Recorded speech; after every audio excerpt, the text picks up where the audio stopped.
नमस्ते। Solid fact with Hemant अत्री में आप सबका स्वागत। जैसा आप देख रहे हैं हेमंत सर हमारे साथ मौजूद हैं। सर बहुत स्वागत है आपका। सर सुप्रीम कोर्ट ने एक बड़ा आदेश किया है। कहा यह जा रहा है कि बहुत बड़ा ऑर्डर है और इस ऑर्डर ने जो है चूंकि वो जो मामला था ईवीएम की जांच और सत्यापन को लेकर के दिशा निर्देश जारी किए जाने के संबंध में याचिका पड़ी थी, एडीआर की याचिका थी, उस पर यह टिप्पणी आई है, दिशा निर्देश आया है और चुनाव आयोग के लिए यह कहा गया है कि भाई आप कोई भी डेटा डिलीट नहीं करेंगे, डेटा के साथ छेड़छाड़ नहीं करिए। तो राजीव कुमार साहब के लिए अब ये पूछा जा रहा है कि क्या उनकी पूरी चोरी पकड़ ली गई है। सुप्रीम कोर्ट ने उनका जो है वो एक पूरा खेल एक तरीके से खोल करके रख दिया है। ये खेल राजीव कुमार के लिए कितना नुकसानदायक होगा, चुनाव आयोग के लिए कितना नुकसानदायक हो सकता है और सरकार के ऊपर भी क्या कुछ इंपैक्ट आ सकता है क्या? राय साहब नमस्कार, आपको सारे दर्शक साथियों को। देखिए, अगर कोई भी सुप्रीम कोर्ट अगर अपने आदेश मनवाने वाला होता और अगर अपने आदेश पर जिद करके कि इसको एग्जीक्यूट कीजिए नहीं तो कारण बताइए, तो निश्चित मान के चलिए कि कोर्ट की कंटेम्प्ट में राजीव कुमार और पूरा चुनाव आयोग उनको बच के निकलने का रास्ता नहीं मिलता। और ये बात मैं पूरी जिम्मेदारी के साथ कह रहा हूं और क्यों कह रहा हूं ये पूरी डिटेल्स के साथ आपको बताना चाह रहा हूं। 26 अप्रैल 2024 का दिन याद होगा। 26 अप्रैल 2024 को सुप्रीम कोर्ट ने क्या कहा था कि कोई भी मशीन, कोई भी जो सेकंड और थर्ड नंबर का प्रत्याशी है, अगर उसको किसी भी तरीके की शंका है, किसी भी तरीके की शंका है, तो वो पैसे जमा करके बर्ंट मेमोरी और माइक्रो कंट्रोलर, जो मशीन का है, मतदान मशीन जो है, उसका बर्ंट मेमोरी और माइक्रो कंट्रोलर की जांच करा सकता है। उसके पैसे उसको देने पड़ेंगे और जो मशीन निर्माता कंपनी है उसका इंजीनियर आकर के उसकी जांच करके ये बताएगा कि इसमें कोई गड़बड़ी है या नहीं, और अगर कोई गड़बड़ी पाई गई तो उसके पैसे वापस कर दिए जाएंगे। ऑर्डर ये था। और चुनाव आयोग ने इसका क्या खेला किया, क्या मजाक बनाया और किस तरीके से सरेआम अवमानना की, ये आदेश 26 अप्रैल 2024 का है। आज आप बात कर रहे हैं 12 फरवरी को। इस दौरान देश के आम चुनाव भी हो गए, लोकसभा के, हरियाणा के भी चुनाव हो गए, महाराष्ट्र के भी चुनाव हो गए और सैकड़ों सैकड़ों प्रत्याशियों ने पर बूथ के हिसाब से 47,000 रुपए जमा करा करके सुप्रीम कोर्ट के इस आदेश की लाइट में ये माइक्रो कंट्रोलर और इनकी जो है जांच कराने के लिए एप्लीकेशंस लगाई, एक हफ्ते के अंदर लगानी होती है। आप जानकर स्तब्ध रह जाएंगे इस देश के सारे दर्शक, आज तक चुनाव आयोग ने एक भी व्यक्ति का, जो सुप्रीम कोर्ट का आदेश था कि इसकी जांच की जाए बर्ंट मेमोरी और माइक्रो कंट्रोलर की, आज तक एक भी जांच नहीं की और लाखों लाख रुपया लोग प्रत्याशियों से जमा करा लिए। ये एक ब्लेटेंट कंटेम्प्ट है और जिसकी इसके आड़ में राजीव कुमार बच नहीं सकते। अगर कोई जज अपनी पे आ जाए कि तुमने ये किया क्या, क्यों किया, तो ये इनको भागने की जगह नहीं मिलेगी। और राय साहब, उसका सबसे बड़ा कारण क्या है? इन्होंने किया क्या? सुप्रीम कोर्ट का ये आदेश बिल्कुल क्लियर था। उन्होंने कहा कि बर्ंट मेमोरी और माइक्रो कंट्रोलर की आप जांच करें। उसके बाद उन्होंने कहा जो जिस मशीन से, सिंबल लोडिंग मशीन, जिसके जरिए आप मशीनों में सिंबल और प्रत्याशियों के नाम लोड करते हैं, उसको सील करें यूज करते ही और उसको स्ट्रॉन्ग रूम में 15 दिन तक अपने क्या नाम है स्ट्रॉन्ग रूम के अंदर रखें उसको। दूसरा उन्होंने कहा था कि मशीन से जो पेपर की स्लिप आती है उसकी गिनती के सुझाव का भी परीक्षण करें। और तीसरा उन्होंने कहा था अपने आदेश में 26 अप्रैल के कि यह भी संभावना तलाशे कि चुनाव निशान के अलावा क्या हर पार्टी या प्रत्याशी के लिए कोई बार कोड भी हो सकता है क्या। ये तीन बहुत महत्वपूर्ण पॉइंट थे, ये दर्शकों के लिए याद दिला रहा हूं। और उन्होंने स्पेसिफिकली कहा था जब वेरिफिकेशन के लिए मशीन के कि ये चीज करवाई जाए और उसका खर्चा प्रत्याशी से ले लिया जाए। प्रत्याशियों को तो एक हफ्ते के अंदर पैसा जमा कराना था, उन्होंने करा दिया। राजीव कुमार या केंद्र सरकार या कोई भी बता सकता है क्या कि आज तक एक भी वेरिफिकेशन हुई क्या? सुप्रीम कोर्ट के आदेश के मुताबिक इन्होंने क्या किया? इनका खेल देखिए। इन्होंने पैसे जमा कराए और प्रत्याशियों को एक समय, महीने बाद, 1.5 महीने बाद, जिन्होंने उनको चैलेंज किया था उनको बुलाया और उनको कहा कि हम डेटा डिलीट कर रहे हैं मशीन का, उसी मशीन का जिसका चैलेंज किया है, और आप इसमें दोबारा से वोट डाल करके देख लीजिए। इसको आप क्या कहते हैं राय साहब? ये मॉक पोल होता है। ये तो हर चुनाव से पहले, मॉर्निंग में मतदान शुरू होने से पहले सब प्रत्याशियों के एजेंटों के सामने मॉक पोल होता है। तो सुप्रीम कोर्ट क्या कह रहा है और राजीव कुमार ने इसका क्या बनाया? ये चीज, इससे बड़ी शर्मनाक बात एक संवैधानिक संस्था के लिए हो नहीं सकती, चुनाव आयोग के लिए, जो उन्होंने सरेआम इसका उल्लंघन किया। और कल जब सुप्रीम कोर्ट में सुनवाई हुई तो जस्टिस खन्ना और जस्टिस दीपाकर दत्ता ने ये बात उनसे पूछी। उन्होंने इनको कहा कि बेसिकली हमने आपको क्या कहा था कि वेरिफिकेशन का अधिकार है, इसमें तो कोई डिस्प्यूट है नहीं। प्रत्याशी को स्पष्टीकरण चाहिए तो इंजीनियर को स्पष्टीकरण देना चाहिए। और स्पष्टीकरण क्या है? उनकी जांच करके छेड़छाड़ हुई या नहीं। ये भी कहा सुप्रीम कोर्ट ने कि आपने डेटा डिलीट कैसे कर दिया, आप बिल्कुल डेटा डिलीट नहीं करेंगे और उस मशीन के अंदर दोबारा डेटा अपलोड भी नहीं करेंगे, नया डेटा, यानी कि पिछले को जो आपने यूज किया चुनाव में उसको डिलीट नहीं करेंगे और नया अपलोड भी नहीं करेंगे, यानी कि नए सिंबल उन मशीनों को तब तक कहीं और यूज नहीं किया जाएगा जो अंडर चैलेंज है। ये सुप्रीम कोर्ट ने कल स्ट्रिक्टली कहा, जबकि ये पहला काम क्या करते थे कि सबसे पहले प्रत्याशी के सामने डेटा डिलीट करके और उसको कहने लगे कि आप जो है मशीन में वोट डाल के देख लीजिए। इससे बड़ा ब्लेटेंट मजाक हो सकता है क्या? सुप्रीम कोर्ट का आदेश था और उसके बाद नहीं इन्होंने अब तो हेमंत सर, मैं माफ कीजिएगा, मैं रोक रहा हूं आपको बीच में, मुझे जरा एक चीज समझाइए। फिर अगर ये कोर्ट का आदेश था पहले से, तो ये तो राजीव कुमार के ऊपर तुरंत कार्रवाई होनी चाहिए थी। क्या ये कंटेम्प्ट ऑफ कोर्ट में नहीं जाएगा मामला? कंटेम्प्ट ऑफ कोर्ट का मामला यहाँ पे नहीं बनता है? नहीं, निश्चित तौर पर बनता है, लेकिन दुर्भाग्य एक बात का है, with all due regards to the judiciary, higher judiciary, इस मामले में कर्ण सिंह दलाल भी कंटेम्प्ट में गए, पलवल के प्रत्याशी थे। उन्होंने कहा कि साहब आपका आदेश ये था, और उनकी एप्लीकेशन, उनकी पिटीशन 2 बार टेक्निकल ग्राउंड्स पे खारिज कर दी गई, 2 बार। जबकि मुद्दा केवल इतना है कि सुप्रीम कोर्ट ने क्या कहा और राजीव कुमार ने क्या करवाया। सुप्रीम कोर्ट के आदेश में मुझे एक लाइन दिखा दीजिए जहां पर मॉक पोल का जिक्र हो या दोबारा वोट डाल करके चेक करने का जिक्र हो, कहीं नहीं। उसके बावजूद इतनी हिमाकत और इतनी हिम्मत, जैसे सेबी चीफ था ना, उसको पार्लियामेंट की टॉप कमेटी बुला रही थी, आज तक नहीं गई। उसी तरीके से राजीव कुमार का चुनाव आयोग, आप देख लीजिए, सुप्रीम कोर्ट कह रहा है कि बंट मेमोरी और इसकी जांच कराइए, माइक्रो कंट्रोलर की, और ये क्या कर रहे हैं, डेटा डिलीट करके मॉक पोल करा रहे हैं। और तमाम इसमें एक प्रत्याशी सर्वमित्र कंबोज, पत्रकार साथी है, सिरसा से चुनाव लड़ा था उन्होंने, कंस्टिट्यूएंसी डबवाली से, उनकी भी पिटीशन पेंडिंग है सुप्रीम कोर्ट में, उनकी भी कल हियरिंग थी, वो सारी क्लब कर रखी। उसके बावजूद हाँ, कल सुप्रीम कोर्ट ने एक बात बड़ी इंपॉर्टेंट और कही, उन्होंने कहा कि जो आप ये पैसे ले रहे हैं प्रत्याशियों से 47,000 पर बूथ, ये भी बहुत ज्यादा है, बहुत ज्यादा है ये, और इसको कम कीजिए, और एसओपी आपने टेक्निकल बना के लाइए और उनको नोटिस दे दिया कि इसका जवाब दीजिए। तो सवाल ये है कि ये सारा मामला अप्रैल से चल रहा है और तब से ही एडीआर और तमाम संस्थाएं ये कह रही है, एडीआर तो सिविल सोसाइटी है, लीडिंग सिविल सोसाइटी ऑर्गेनाइजेशन है, उन्होंने बार बार कहा कि साहब ये आपकी कंटेम्प्ट कर रहे हैं, आपका आदेश था ये। उसके बावजूद भी कभी इस बेंच को कभी उस बेंच को उस पिटीशन की फुटबॉल बढ़ा दे रही, और बेंच ने कल हियरिंग के दौरान ये भी माना कि इसकी लिस्टिंग में गड़बड़ हुई है और हम आगे से देखेंगे कि ऐसा ना हो। इसका मतलब पूरा खेल समझ लीजिए, खुला खेल फरूखाबादी चल रहा है।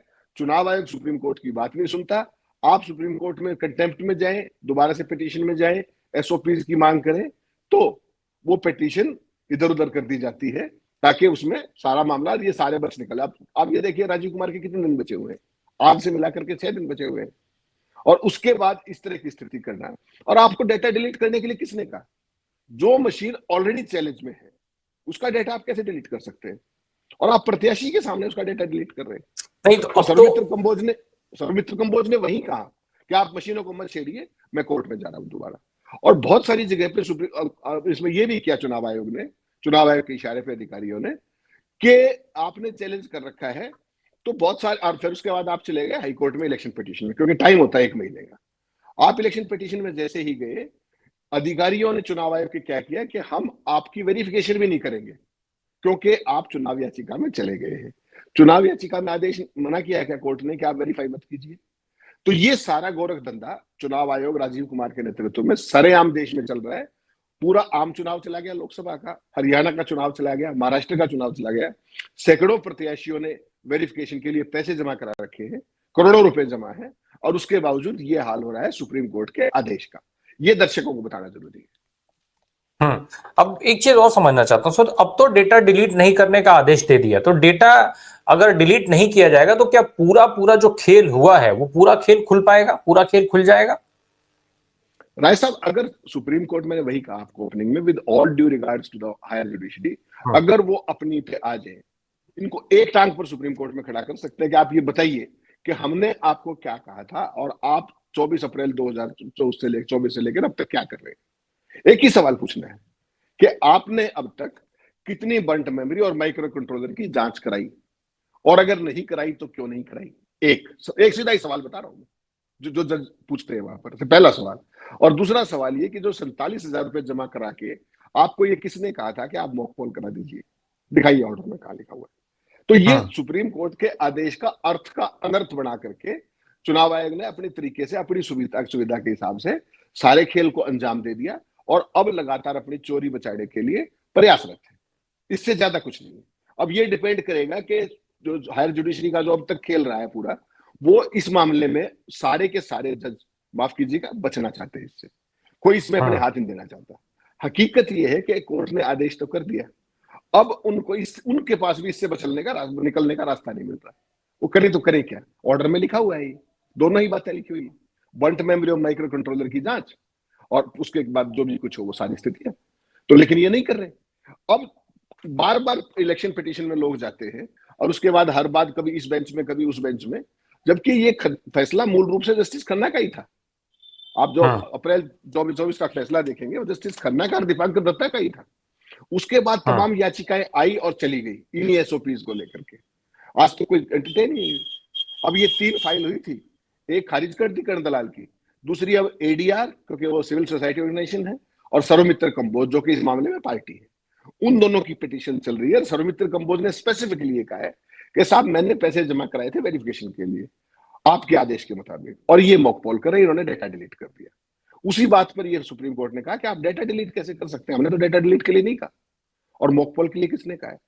तो अब सुप्रीम कोर्ट को चुनाव आयोग किस तरीके से गुमराह करता है, पहले भी गुमराह किया था, अब कैसे गुमराह करता है, और चुनाव आयोग के इस गुमराह करने के तरीके को कैसे संज्ञान लेता है सुप्रीम कोर्ट, वो देखना बड़ा इंपॉर्टेंट होगा। क्योंकि 3 मार्च को अगली सुनवाई है और जस्टिस खन्ना का समय भी कम बचा हुआ, आपको पता है। अगर उनके टाइम में फैसला नहीं होता तो फिर इस पर पिटीशन का फुटबॉल बन जाएगा, ऐसी मुझे आशंका है।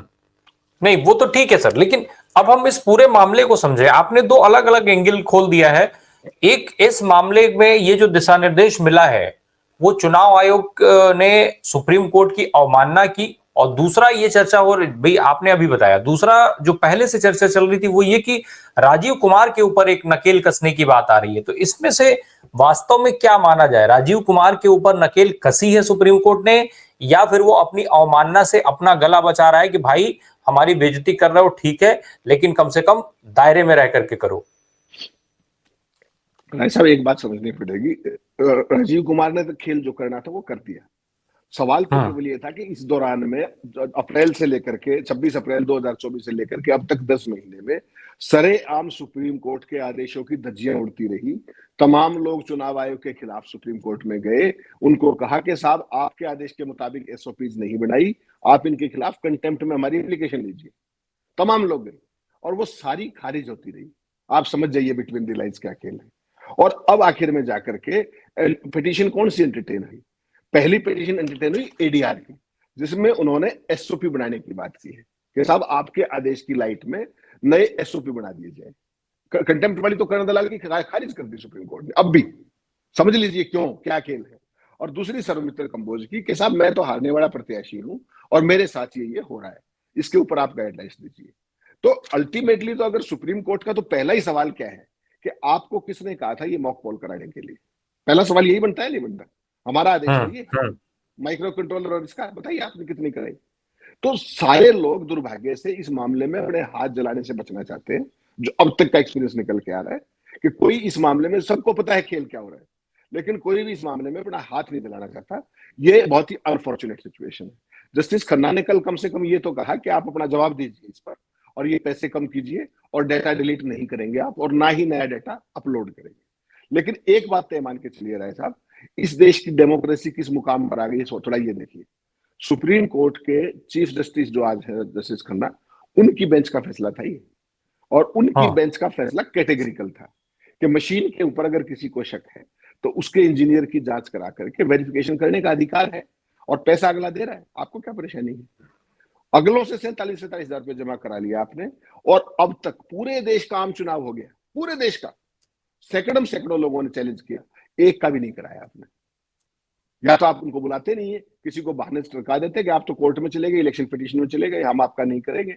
कोई आ गया, किसी को बुलाना पड़ा, तो आपने उसको क्या कहा कि आज ये मॉक पोल कीजिए, और सबसे पहले डेटा डिलीट किया। ये सुप्रीम कोर्ट ने कब कहा था? अगर जस्टिस खन्ना की जगह कोई और जस्टिस गवई टाइप का कोई जज होता तो आप समझ लीजिए राजीव कुमार का क्या हश्र होता। ये चीज है गंभीर।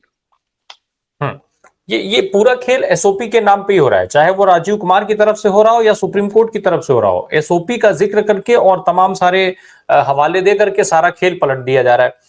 सर, इस आदेश का, इस दिशा निर्देश का कोई फर्क एसओपी पर पड़ेगा? दो एसओपी, एसओपी का जिक्र मैं इसलिए कर ले रहा हूं, 10 सेकंड में बता दूं। एक तो जो स्टैंडर्ड ऑपरेटिंग प्रोसीजर होता है उसको एसओपी कहते हैं, दर्शकों की जानकारी के लिए। सुप्रीम कोर्ट का जो निर्देश है एसओपी को लेकर के, चुनाव आयोग का जो एसओपी है वो बिल्कुल अलग अलग है, फर्क एसओपी है। और ये सुप्रीम कोर्ट भी जानता है। सुप्रीम कोर्ट ने भाई निश्चित तौर पे जो बात अत्री सर कह रहे थे कि भाई न्यायपालिका का पूरा सम्मान है, जुडिशरी सिस्टम का पूरा सम्मान है, लेकिन ये फर्क तो साफ तौर पे दिखता है।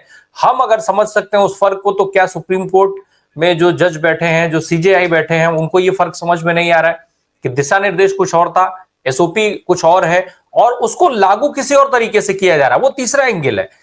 हेमंत सर, सारा खेल इसी एसओपी के नाम पर हो रहा है। सीधे सवाल मेरा ये है, ये बता दीजिए मेरे दर्शकों को, क्या आज का दिशा निर्देश चुनाव आयोग के एसओपी के नाम पर जो खेल खेल रहा था, राजीव कुमार एसओपी के नाम पर जो खेल खेल रहे थे, उसमें रोक लगा पाएगा कि नहीं लगा पाएगा? अभी तक जो गड़बड़ियां हुई, क्या उसका खुलासा हो पाएगा, नहीं हो पाएगा? मेरे दर्शकों को सीधा सीधा ये समझना है। अभी तक की जो स्थिति है राय साहब, मैं बिल्कुल दो टूक कहना चाहता हूं, बिल्कुल नहीं हो पाएगा। और यही सारा खेल था। मोस्ट ऑफ द मशीन्स, उनकी सारों की मेमोरी में से डिलीट कर दिया गया है, और उसके वेरिफिकेशन के नाम पर, वेरिफिकेशन क्या थी, मॉक पोल के नाम पर जो भी गया सबसे पहले डेटा डिलीट किया चुनाव आयोग ने। तो सारा खेला तो कर दिया उन्होंने। और सुप्रीम कोर्ट ने क्या कहा, ये बड़ा महत्वपूर्ण, उन्होंने कहा कि हमें लंबी प्रक्रिया नहीं चाहिए, we don't need any lengthy process.